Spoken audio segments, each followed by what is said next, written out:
They talking about forgiving some more student loans. Oh, for real? That's what I heard. They're actually supposed to be announcing something within the next day or so.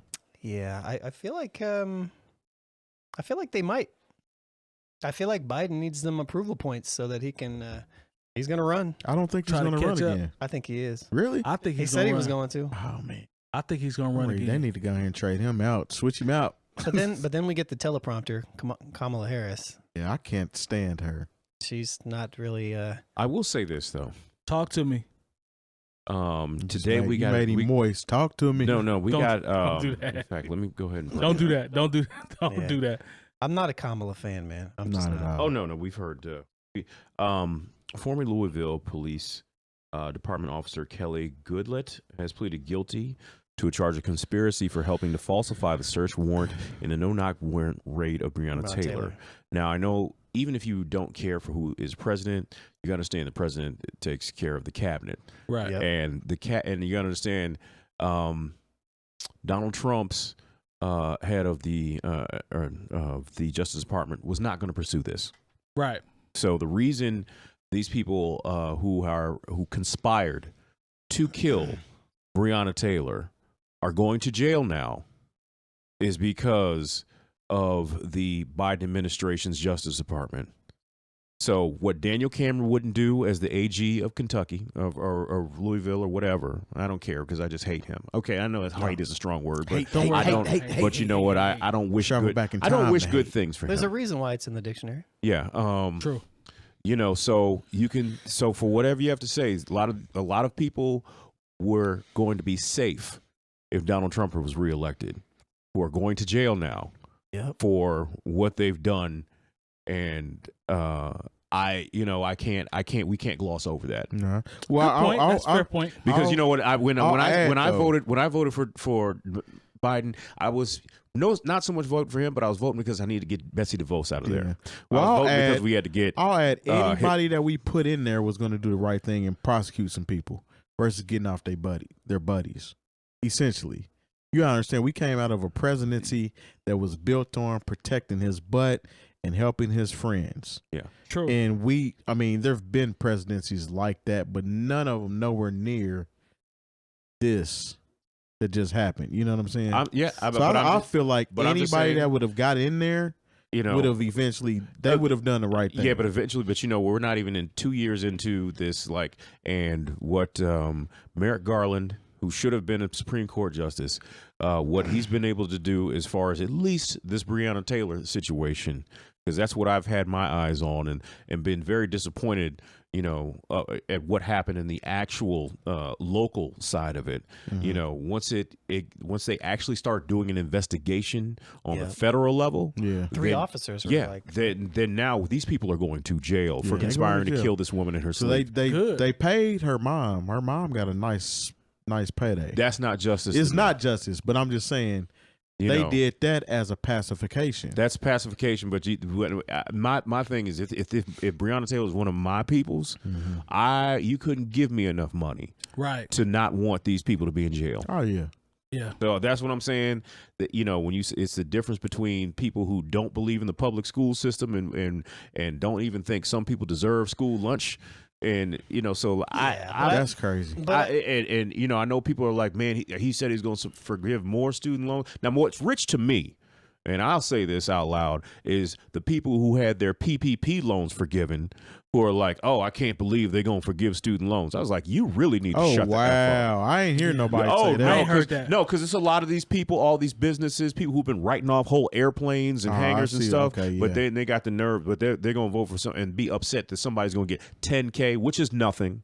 Yeah. I hadn't seen that either. So I still got heat for people. I'm just letting you know there's a lot of things that would not have happened if Donald Trump, somehow got back in for a second term. But can't wait to see these comments. For the argument's sake, that's not really the argument. Even when I say Kamala's horrible, it doesn't mean that Donald Trump's better than Kamala. That's not what I'm saying. Oh no, but what I'm saying is when we talk about Kamala, really as vice president, her job is to, especially when we have a 50-50 Senate, is to cast that deciding vote. That's really her job. She's had one opportunity to do that. She's had a couple. Yeah, she's had more than that. Like because it's more Joe Manchin. Yeah, exactly. Exactly. You would think Joe Manchin was the vice president. He's been the deciding vote in a lot of this shit. He's the thorn in everybody's side right now. He's one of those. He's one of those Democrats that operate as a Republican. Not for essentially. Sure. He is. But to me, Kamala is just a teleprompter. She is. She was used as a pawn to get him elected. He's like, let me go ahead and nominate the black woman as my vice president. That definitely helped push him over the edge. He had a whole lot of people in Converse and pearls. You know what I'm saying? That was the token, essentially, to push him over the edge. But I think a lot of times what we've seen with, especially in this last administration, like the president honestly is a figurehead for sure. Yeah. And really the vice president is like her job is she is the president of the Senate. And really the opportunity to be the person to cast the tie-breaking vote comes up, and if you look historically, comes up so rarely. Mm-hmm. And I think it turned so much of what politics has turned into a TV show that we think these people are supposed to be doing more than what their actual job description entails. Well, yeah. In a sense, she's not vocal about anything, though. She's not supposed to be. I mean, some things she should be. You don't think she's supposed to be? But you know what? When she does talk, do we really listen? Look, man.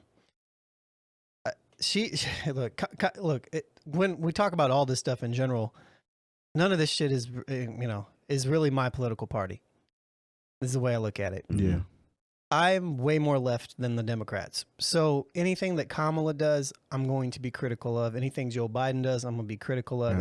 Anything that Trump does, I'm going to be critical of.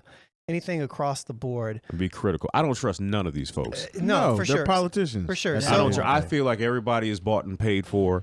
I just got to see who they've been bought and paid for, who's been bought and paid for by the least dangerous interest. Everything has a grain of salt. All of it. Yeah. So when I critique her, it's not at the here's Jay more word, at the behest of the Democratic Party or anything like that. Right. To me, she just falls in line with it. To me, she's no better than anybody else that the Democrats are going to put into that position. We saw it when. Look, I'm not a Bernie bro, but I like Bernie. And we saw what the Democratic Party did to Bernie Sanders twice in a row, right? Yeah. We saw that in real time. Yeah. But Kamala fits more because she will fall in line more to what will work with that. So, for sure, if it comes down to Kamala Harris or Donald Trump or Ron DeSantis, of course, because we're not voting for her necessarily. We're voting for not them. Or somebody that is at least going to keep the status quo and will maybe at least push some more progressive type leadership out there to make some positive things happen. I feel like Biden will probably run again. I feel like a lot. I don't think he should. I don't think he is going to run again. He's going to run again. He announced that it's been. He's going to run again. I think he's going to run again.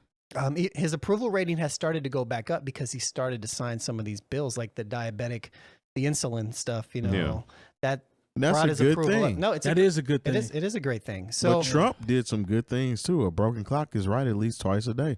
Yeah, I mean, kind of. Look, I can say I can be critical of people I voted for, and I can be congratulatory. Like one of the things I really, if anybody says, can you say one nice thing about Donald Trump? I say, yeah, he raised the smoking age to 21. I didn't even know that.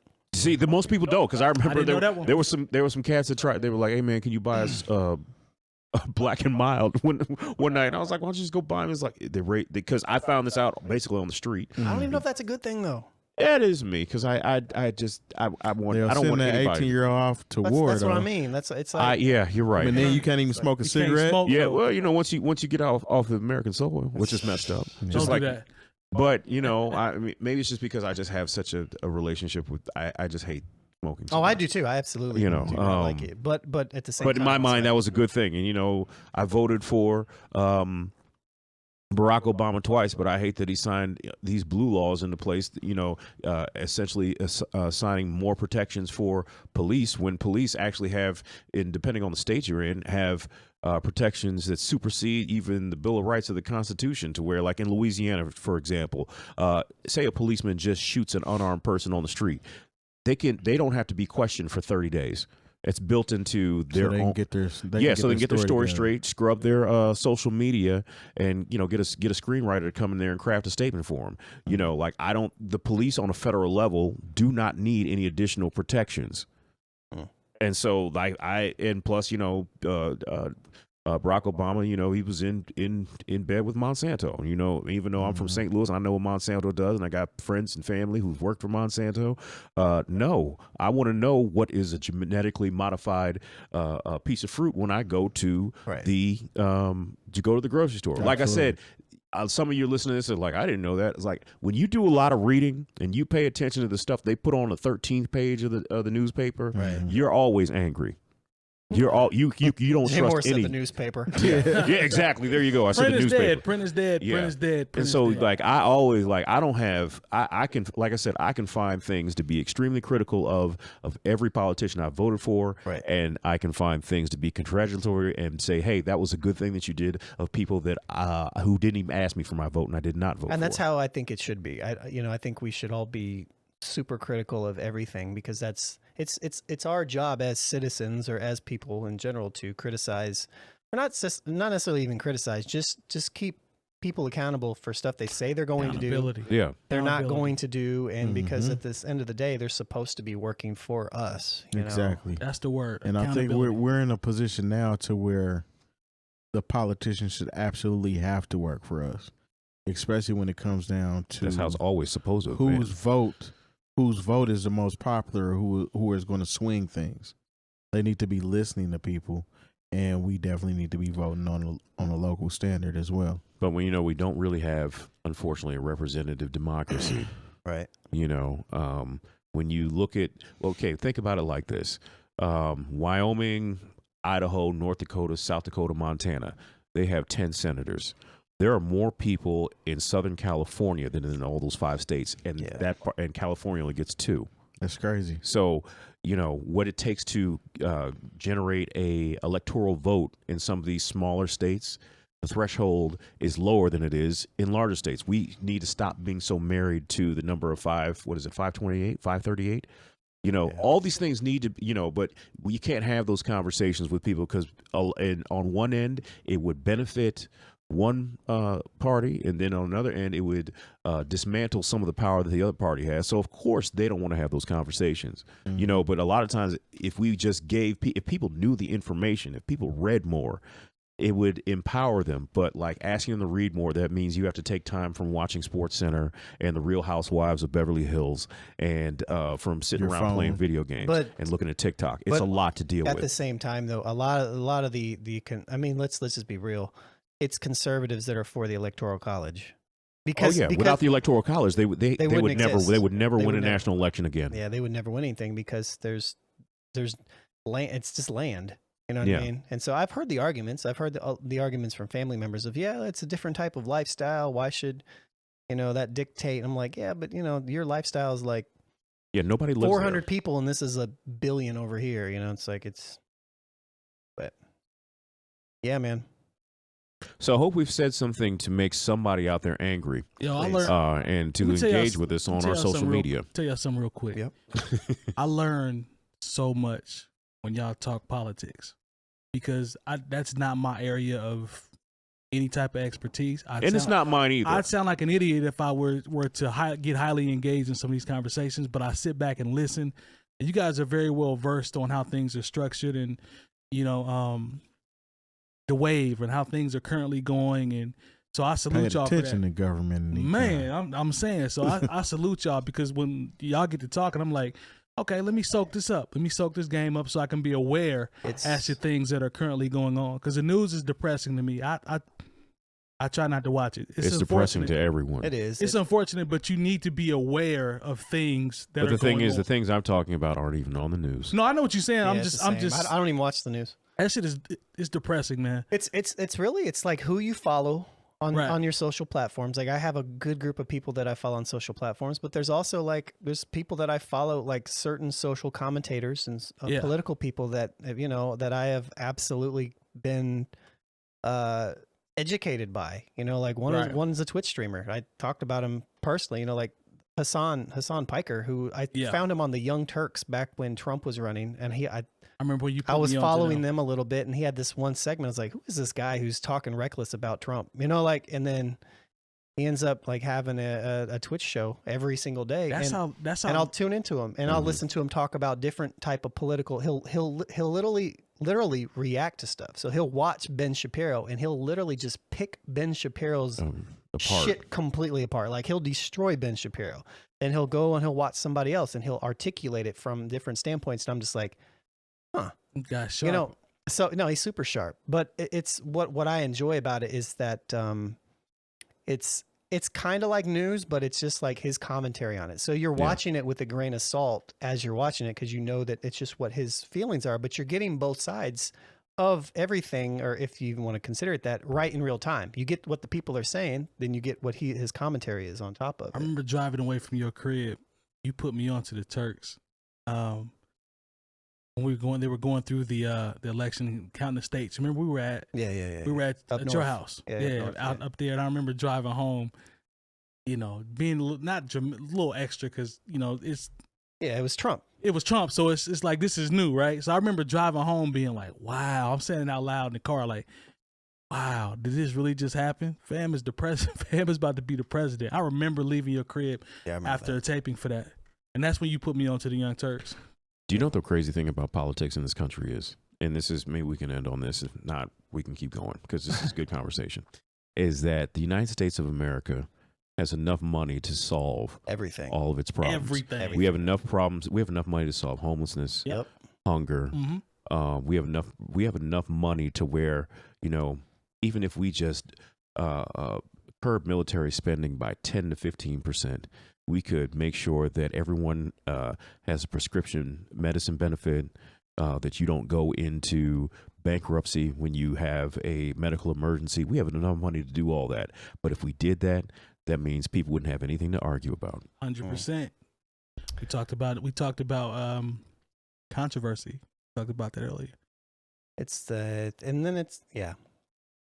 We could fix all of our roads where everyone could have. Don't get me started about here. We could have internet in rural areas. We have enough money to do all of that. We could invest in renewable energy. It's super we have enough money to do all. We could make sure our water was clean. We have enough money to do all of it. But we need something to argue about, so we're not going to do it. And it's the people that, to me, what it kind of comes down to is that it just comes down. I know I've been joking. I've been taking roll shots spools, but it really does come down to like capitalism and what the inherent point of it is. And it's just you know, like,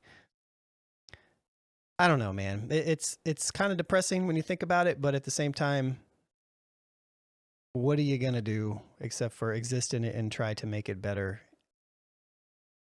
All that nonsense. I'm gonna keep playing this lottery, man. Because if I hit that, then I'll have enough money. I won't need to. I won't care who the president is.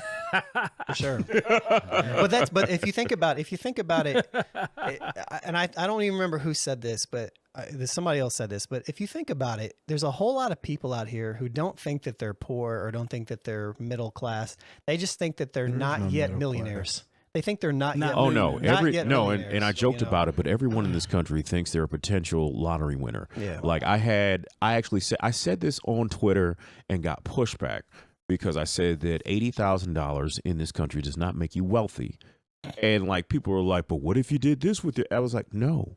80,000, like, you're not rich at $80,000. Wealthy is about 25 exits down the highway from being rich. What makes you, like, $80,000 in this country means just enough that they'll let you get into a nice sizable amount of debt. What's up, Flood?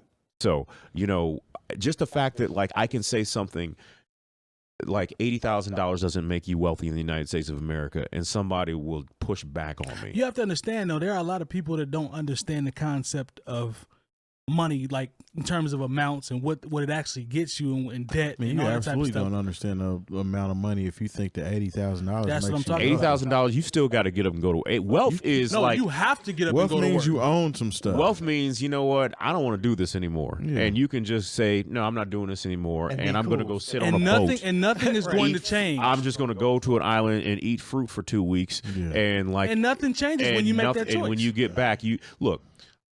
There are people who make $80,000 a year that can't even put all their bills on auto pay. Exactly. So don't tell me about how that you might be wealthy if you have $80,000 a year. You sir or ma'am, don't understand the concept of money. You might have $80,000 on paper, but you ain't even. I'm not even talking about having it in the bank or in assets. I'm just talking about what you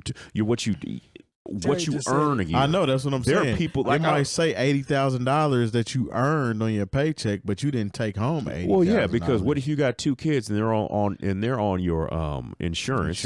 Your wife may say you get it. You be like, oh, I want you to stay at home. 401k. There we go. You know, you still got to state, depending on what state you live in, local. Yeah, that boy didn't look at a check stub right there. And you know, so like this is common knowledge by this time. It's like anybody who has a teenager, and I remember this moment as a teenager myself when I got my first check.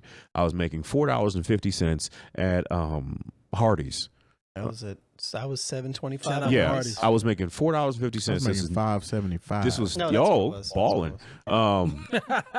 And you know, in my mind, I'm adding up what I could spend at you know, and get some gear and buy some Super Nintendo games. And then when I got my check and I saw what they took out of it, I was like, was taking money. I was like, wait a minute, that's a Super Nintendo game right there. They just took out of my check. Nah, for sure. SSI, FICA. Yeah. Whoever else decided they want to chunk. So, I mean, I had a coworker that actually looked me in my face and said, and I don't know, man. This is when we first started working together. He said, man, I don't know, man. I don't even know if I'm going to really sign up for these benefits. That's a lot to come out of my check.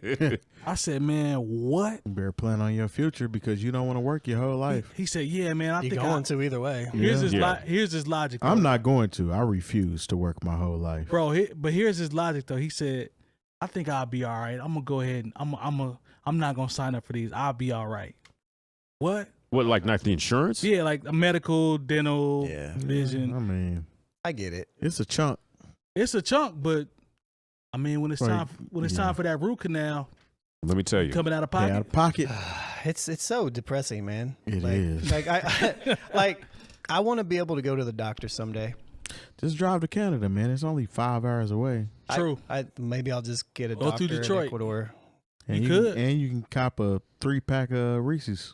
And what is the other part we said? We said 3-pack of Reese's in the ginger ale. The ginger ale. Yeah. I mean, and clearly Canadian. Yeah. They probably make that somewhere in Wisconsin. Like clearly Canadian, probably ain't even really Canadian. It's Pennsylvania drink. Yeah.